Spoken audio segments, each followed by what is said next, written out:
Welcome to Founders Future, a podcast powered by Closers.io, where we dive into the journeys of innovative entrepreneurs and explore the road ahead for them and their companies.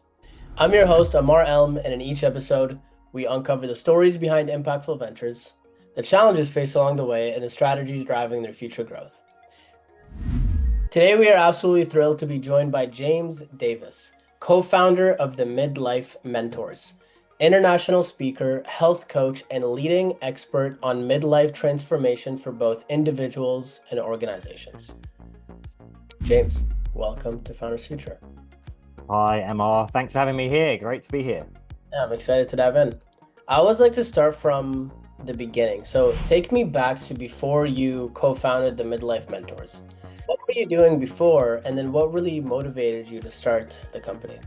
I actually had another business I was running before that. So it's probably actually before that. So I'd always been fascinated by human behavior, why people behave the way they do. So I studied psychology for my first degree, went and did a master's, actually worked as a psychologist for a very short space of time before following my passion of writing, basically, and being a journalist. So I then worked in media for quite a while, but this nagging thing wouldn't go away. So in 2011, I walked away from a corporate career, big job roles, very senior, and moved to a little island in the Mediterranean called Ibiza and set up well-being retreats there, really. So Nice. along the way, we qualified, and since then I've carried on just adding to my qualifications, but started this retreats business that back then was quite groundbreaking. So the model wasn't what was around then was like weight loss, right? We'll take you away, we'll feed you some 1,000 calories, just beast you hard every day. I was like, no, let's get people in five-star hotels. Let's have all the amenities they want. Let's have a healthy menu, but if you want to have burger and beer, that's fine too, because we're going to actually spend time coaching you. Like, what are nutritional principles? Where are you holding yourself back? What are the blocks you're experiencing in life? So Mm. that company is called 38 Degrees North. It's still running. And that was my main business actually up until COVID shut the world down in 2020, which you can imagine put a Mm. stop to all that. But my wife, Claire, and I, we were seeing so many clients of a similar age group present with similar things going on for them at that midlife, over 35, 40. So many of our friends and indeed ourselves are falling into that age bracket. So we started a podcast, first of all, called the Midlife Mentors. Nice. Through COVID, when we lost the retreats business, we then pivoted into doing like a truly holistic small group coaching program all around midlife, on from there. Okay. Very cool. Very interesting. So COVID really forced the pivot, it sounds. It certainly did. It's one of those things that a challenge we had as a retreats business was like 90% of our revenue was coming between April and the end of October. So we had Mm. this like fallow winter period. We used to do a couple of retreats in different places. Where we're always saying, oh, we should probably try and look at doing something online. But obviously, having the rug pulled out from under you in terms of running real life events forced Yeah. us, and it was really successful. Yeah, something positive came from it. Yeah. A blessing in disguise kind of thing. Yeah, exactly. So let's dive into the midlife mentors and what it looks like today. Who would you say, I feel like I already know the answer to this, but who would you say is your ideal client? And then from there, we can dive into what it actually looks like to work with you and Claire. So our ideal client would be someone that's male or female, probably in the 40 to 60 age range. And they Mm. tend to be either entrepreneurs or senior executive level at organizations. So this is like on our private coaching side. So that's our private coaching. But actually we pivoted. So we had something called the Midlife Reset, which is our group coaching program and our own app and everything. And we were running that from 2020 through to the end of 2024. And we actually did our last intake and decided to shut it because we were Interesting. getting more and more corporate clients. So actually, I'd say now our ideal client is multinational organizations. Okay. Okay. Yeah. So walk me through that transition. So you had the midlife reset. That Yeah. was the small group coaching. And then it was just like word of mouth. People started reaching out to you and you decided to pivot into more organizations, or how did that come about? Yeah, it was very organic. I think, as we know, COVID was a funny time. People were suddenly stuck at home. They had a lot of time on their hands, had a lot of money on their hands. So the online space really boomed, and we definitely benefited from that. Then it just got increasingly harder. But while that was happening, there was quite a nice overlap from clients we'd had through were in these organizations like big financial firms, tech firms going, oh, you should come in and talk to our employees. Oh, you should come and run a program. So it Mm. started that way, the referral. And we still get stuff through referral. We work also with agencies that specialize in placing coaches and experts into organizations. So that's really our main business at the moment. Okay, very interesting. Do Hmm. you enjoy that more than the small group coaching? I enjoy it. I enjoy them both, but I've got to say, I think the thing with a corporate is you've got you've got the opportunity to meet and influence a lot of people all at the same time. When you're direct to consumer, you've got to go out, you've got to find the clients, you've got to generate that lead, convert it to a sale. You're working with them, and that is rewarding, definitely, especially when you see the positive changes in their life. But I've worked for organizations where it's okay, you're in an auditorium. There's sorry, the doorbell has just gone and the dog has gone crazy. I can't hear it. It's all good. Okay, put me right off my flow there. Sorry.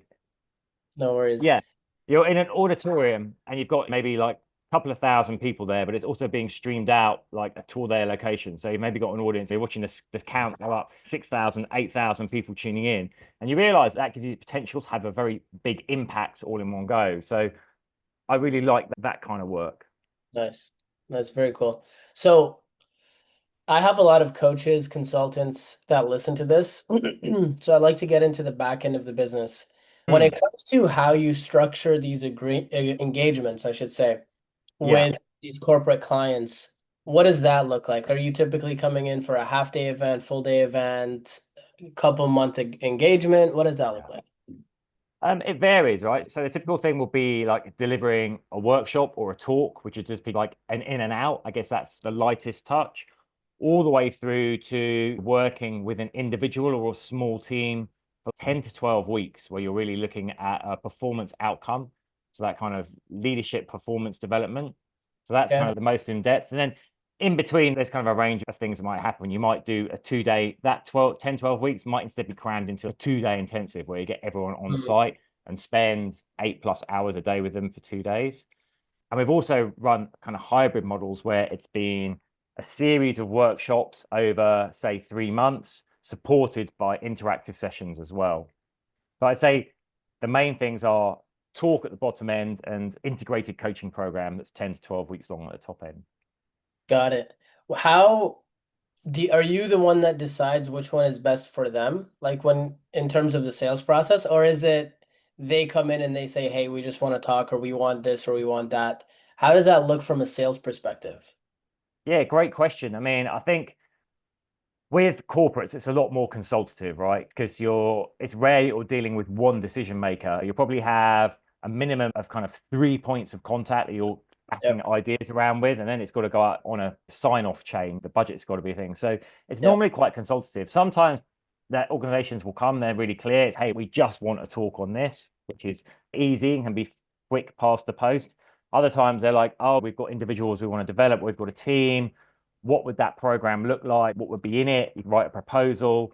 It will go up their ladder. It will come back to you. You'll refresh it, and then eventually you'll reach the place where you get sign off on it. Yeah. Very interesting. I'm curious from the top of the funnel, how do you generate the leads to begin with? Is it all referral Mm. based word of mouth, or is it other things as well? Yeah, again, great question. So I guess when we were doing direct to consumer, we went down all kinds of paths and we're trying all kinds of things like the old free workshops, webinars, stuff like that. For corporate, it's tended to be, I think, maintaining a presence on things like LinkedIn, going to actual real live in-person networking events. We do a lot of those, so meeting people there. And then, of course, every time you do an event, that exposes you to a new audience, and then someone will step forward and go, "Oh, that was really interesting. Could you come and do something for us?" It grows that way. I'd say, because it's only myself and Claire, we're probably not. There's not enough time in our day to have a truly developed funnel for the corporate dealing with what we have, if that makes sense. Got it. Yeah, no, that makes perfect sense because you're also fulfilling on the clients. Yeah, So it's tough to juggle all the different aspects of the business all by yourself. I'm curious, exactly. what does that mean for your vision then? So if you were to think of where you want to take the company, let's say over the next 1, 2 years, what would success look like personally and professionally for you?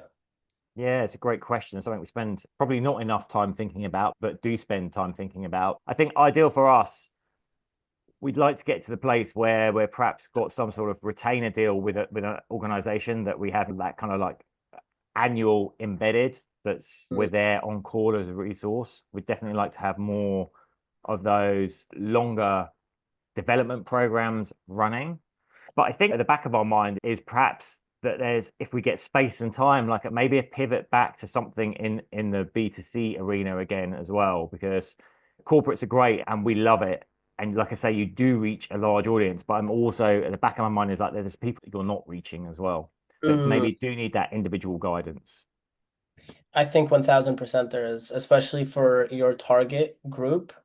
I'm curious, why did you switch from B2C to B2B? The honest answer is we just started to find the B2C environment a lot harder, a lot tougher. We were getting a lot less bang for our buck. We went from saying, oh, we'll run a workshop on this and you get a few hundred signups and maybe like 75, 80% of those people would show up to a That's few pretty good, years. actually. Yeah, yeah. And that was the start. That was when COVID was on. So people had, I guess, the space and the time. And you would expect some erosion. For us, we really noticed like a big drop off in 2024. And you do Mm. exactly the same activity, but you're picking up less than 100 sign-ups. And then it's maybe only a dozen people are actually showing up live because now everyone's just used to like, oh, I'll just get the replay and watch it when I want to. So we Yeah. just started to find it, I think, a noisier space, harder to get traction. And we were fortunate that we were getting this corporate work coming in. Okay, let's not make hard work for ourselves. We've got stuff on the table here. Why kill ourselves trying to make something work that's just Yeah. not working at the moment over here? That makes perfect sense. So it sounds like really the big thing was the lead generation mechanism, the access channel, the acquisition channel, one could say, the Mm, workshops was the thing that started dying off in a sense. Or yeah, not dying off, but maybe being less effective. yeah, for sure, for sure. Have you thought about doing some sort of short form ad with a very direct offer where the purpose of it is to book sales calls? No, it's something we never really got into the ad space. We dipped our toe in a couple of times and tried it with kind of Yeah. mixed results because I think you have to really know what you're doing with the various Yeah. platforms there. But as I say, at the moment, I'm not sure ads would work for the corporate audience because, I think, yeah, I'm sorry to go yeah. for it.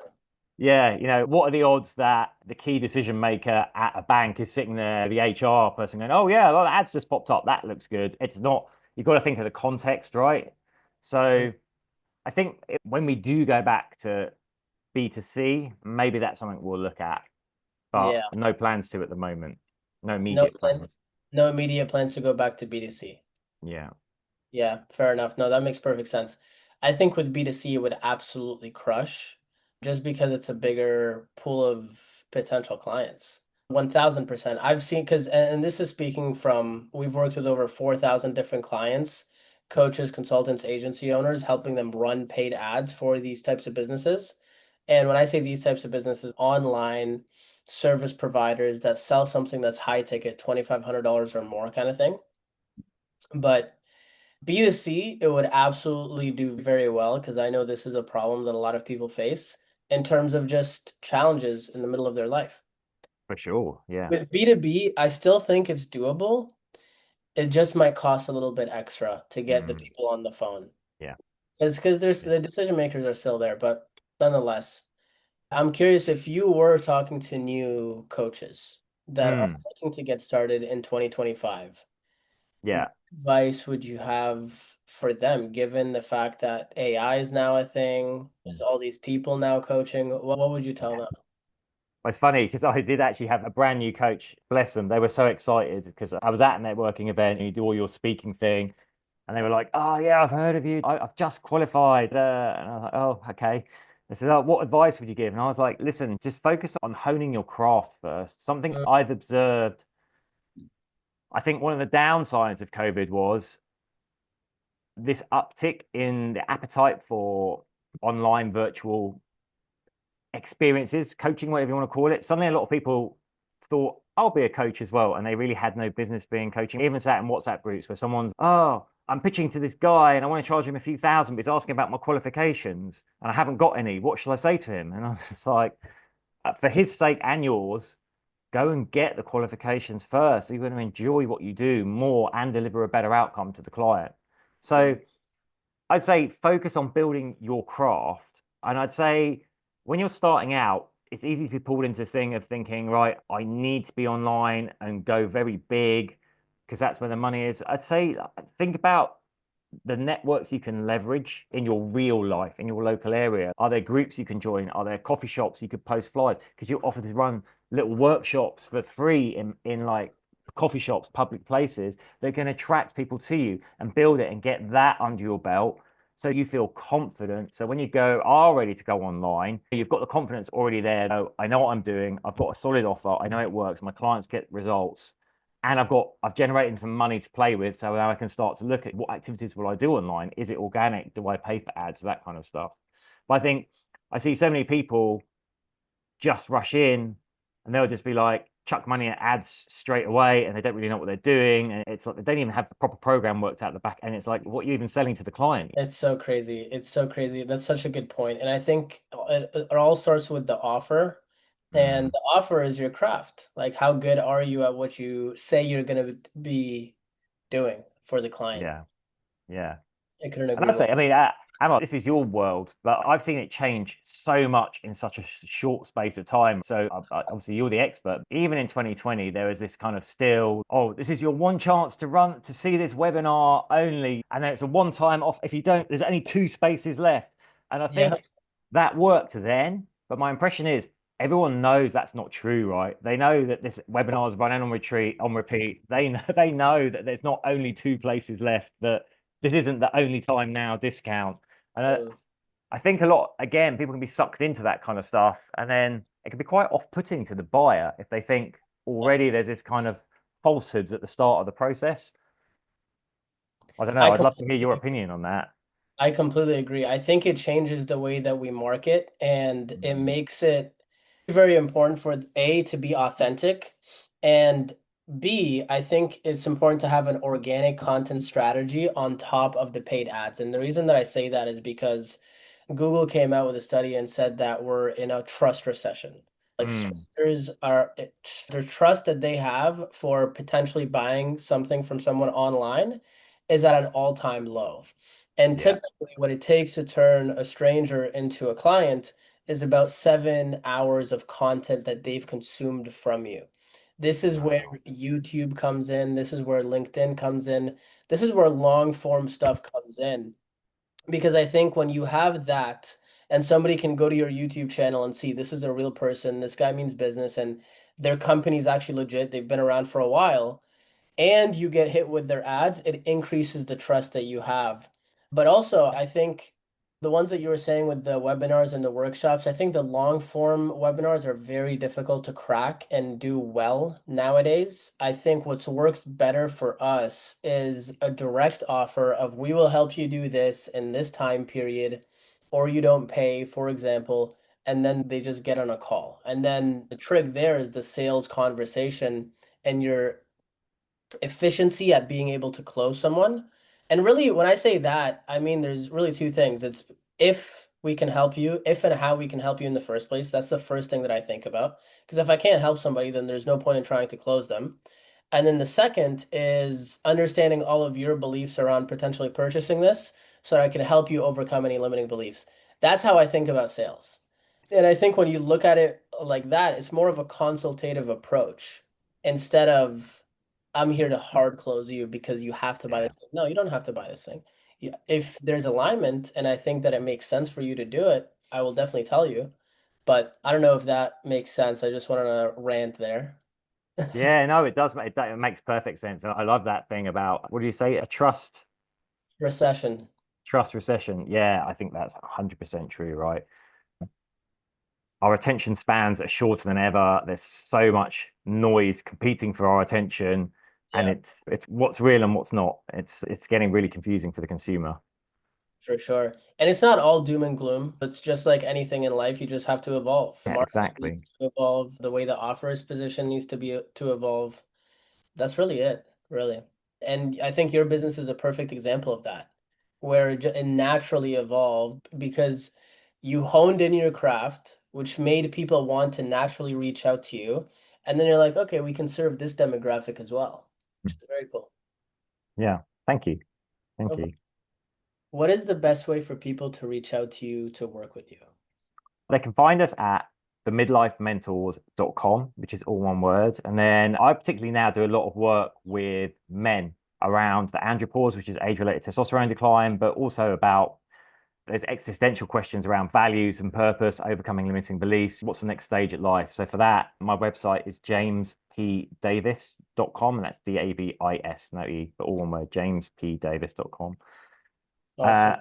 Yeah, and on both those websites, you can take a short quiz. It's all around your midlife health, your psychology, and you can see where you are, where the gaps might be for you.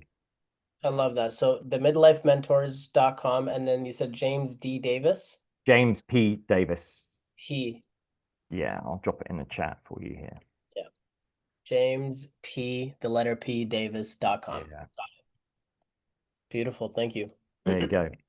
Any final words before we wrap up? No, it's been great talking to you. I'm always so interested to hear from experts in the marketing sales area. So thank you. Yeah, anytime. Thank you so much for coming on, and thank you for your time. Thank you.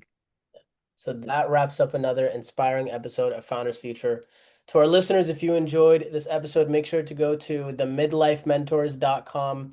You can also go to James P, the letter P, Davis.com as well to reach out to James and reach out to the Midlife Mentors. Now, if you are a business owner, specifically a coach, consultant, or agency, and you're really looking to scale your business and you want to enhance your sales and marketing efforts, visit closers.io to hop on a call with our team and discover how we were able to go from $0 to $30 million in less than 3 years. Until then, keep on climbing.